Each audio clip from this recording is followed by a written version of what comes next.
Department of Health officials ignored people falling ill with hepatitis in the early 1970s, allowing the contaminated blood scandal to continue for years. This is according to new documents that have been released under Freedom of Information laws. A public inquiry is currently underway into this scandal after up to 30,000 people with haemophilia and other bleeding disorders were given blood infected with HIV and hepatitis viruses during the 70s and 80s.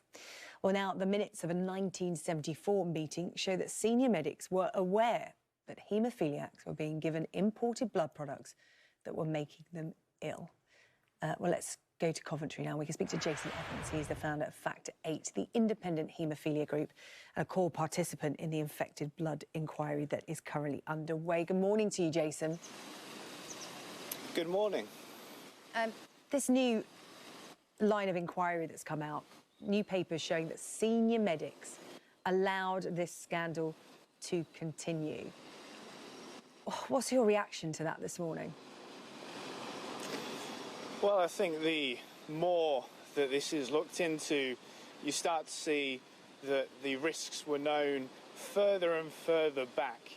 And this particular document that is being reported on today shows that senior medics in the medical community and in the Department of Health were well aware that these products would infect people with hepatitis, but despite that continued to use untreated Factor 8 for well over a decade from that point. And I think what's really essential to understand is that we have 1,243 people that were infected with HIV. Most of those were dead by 1996. At least another 2,600 haemophiliacs were infected with hepatitis C from Factor 8. People continue to die at the rate of 1 every 4 days. And I think the point we're at now is that the government need to accept their liability for this. Jason, you got hold of these documents through a Freedom of Information Act. I just wonder what was in your mind as you uncovered the details of this meeting and this collusion to cover up what was happening, because this is personal resonance for you. Your father was affected. Absolutely, and I think what's really interesting is actually the fight, really, to actually get those documents, which came from the Derby and Burton NHS Trust. Initially, the Trust actually refused to give me the document in question, and I had to go to the Information Commissioner. After the ICO stepped in, the Trust finally released the document, albeit with 2 missing pages, which I spotted. I then went back to the Information Commissioner, who went back to the Trust, who eventually then handed over the 2 missing pages and said that was due to an administrative error, if we choose to believe that. And it was on those initially missing pages that this revelation came to light.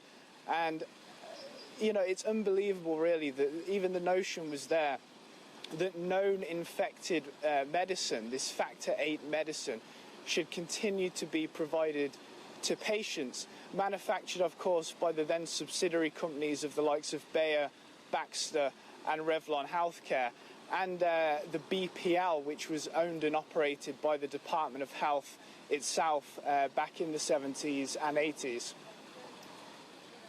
A Department of Health and Social Care spokesperson has said the infected blood scandal was a tragedy that should never have happened, and the ongoing public inquiry was set up to get to the truth and give families the answers they deserve. We are committed to being open and transparent with this inquiry and have waived the usual legal privileges to assist the process.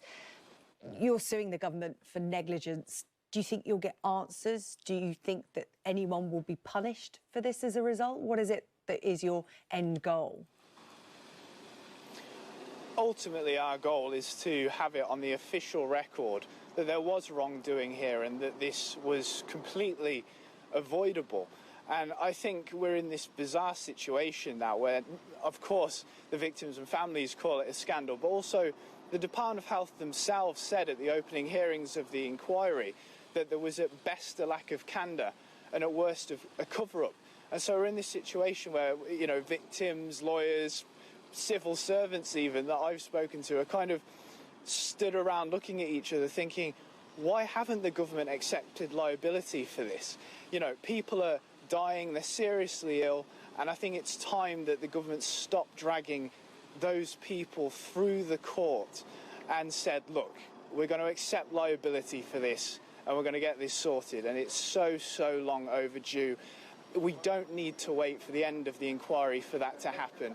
There is nothing stopping the government from accepting that liability now. Jason, thank you so much for speaking to us. Jason Evans, who's participating in this infected blood public inquiry and whose father died in October 1993 after being infected. Thank you. Thank you.